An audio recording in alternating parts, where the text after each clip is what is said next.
Hi, this is Professor Michael Smith.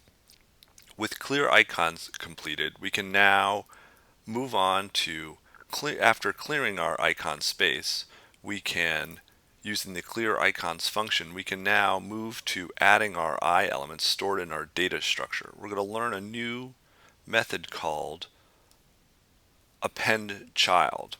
What that is going to allow us to do is add elements to the parent element of this div with the class icon space. So we have icon space and we can call append child and we can pass to it a newly created element, and we could create an I element, right? So we're appending this child with a newly created I element right here. All right, so we're calling the empty icon space and then calling to the icon space append child create an I element.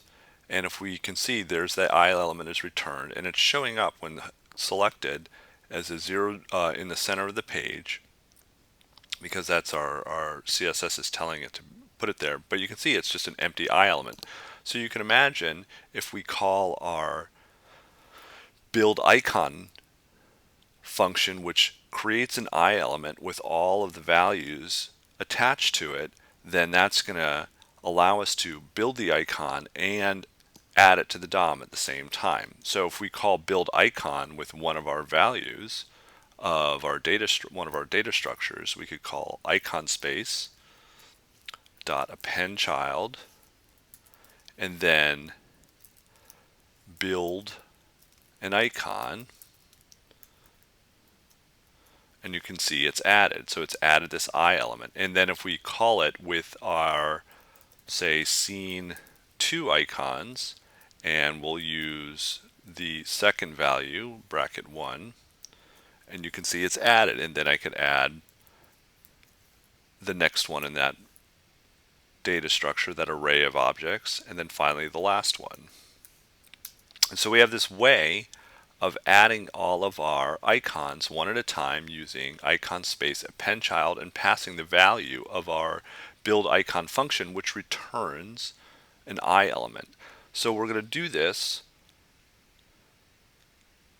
programmatically we want to do it for every value in an array. So the array is the value we want to pass to our function, so that when called we pass an array value and it's going to say, hey, let's look at each of these objects in that array and build and map them to the DOM. So we're going to create a new function that we're going to call map icons, and to that we're going to pass an icon array, and within that map icons function we're going to call that array, icon array, and then use a for each method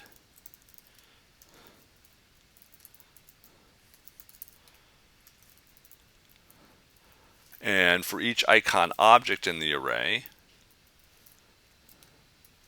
we're going to say to the icon space, the selected icon space,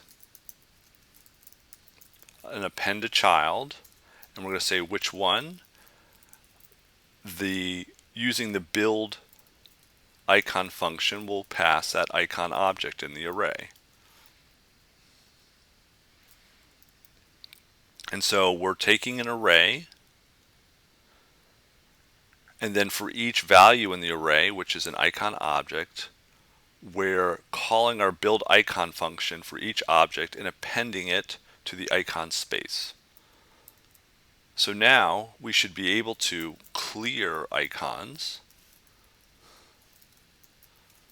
and then map icons and pass, say, the scene to icons array. And then there they are. We could clear icons and then call the scene 3 icons array. And then there's our 3 symbols. And each time you can see that the eye elements are being added, or with clear icons removed, and you can see all the eye elements are gone.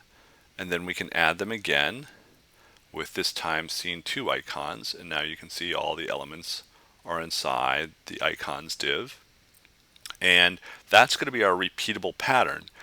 With that completed, now we have to work on, we need to be able to change instructions. We need to be able to deal with answers. So if in this particular scene you're supposed to click the world, then the sun, and then the map. And so this is going to be an answer sequence that we're going to have to maintain. And so we're going to need to create a new data structure that's based on the scenes, the entire scene, not just the icon values. So we're going to need to work on that next.